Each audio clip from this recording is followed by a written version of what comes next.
सुबह सुबह की वो कॉल बेल।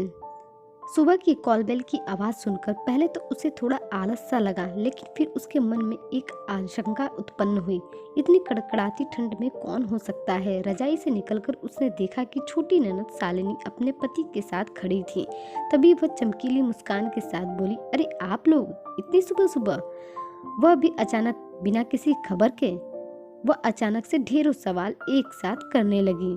बहुत धीमी मुस्कान के साथ ननद शालिनी बोली, भाभी आपने तो एक साथ इतने सवाल कर दिए, हमें पहले घर के अंदर आने तो दीजिए, फिर आराम से चाय पीते हुए बात करते हैं।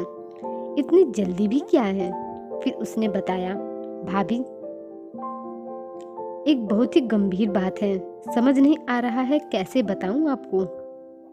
बात ऐसी है कि मेरे गर्भाशय में कुछ समय से काफ़ी तकलीफ हो रही थी।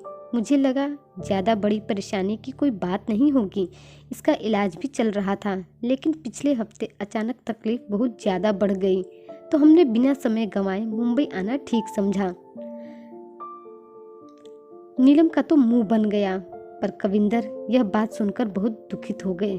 शालिनी, बिल्कुल ठीक किया तुमने, यहाँ मुंबई में अच्छे डॉक्टर हैं, यहाँ इस बार ऑपरेशन करवा ही देते हैं। बहुत परेशानी सहन कर ली तुमने। नीलम चिढ़कर दूसरे कमरे में चली गई और बड़बड़ाने लगी थी। तभी शालिनी नीलम के कमरे में 2 बैग लेकर पहुंची। भाभी, इस बैग में आपकी पसंद की कुछ चीजें लाई हूँ और आपके भैया की पसंद के बेसन के लड्डू और मठरिया भी हैं। भैया को मेरे हाथ की बनी ये चीजें बहुत पसंद है ना, इसलिए मैं इन्हें ले आई हूँ। और हाँ भाभी, आपको बेसन की नमकीन और नारियल के लड्डू बहुत पसंद हैं, तो जल्दीबाजी में बस थोड़े ही बना पाई हूँ। सब थोड़ा थोड़ा ही सही, पर चख तो लेंगे।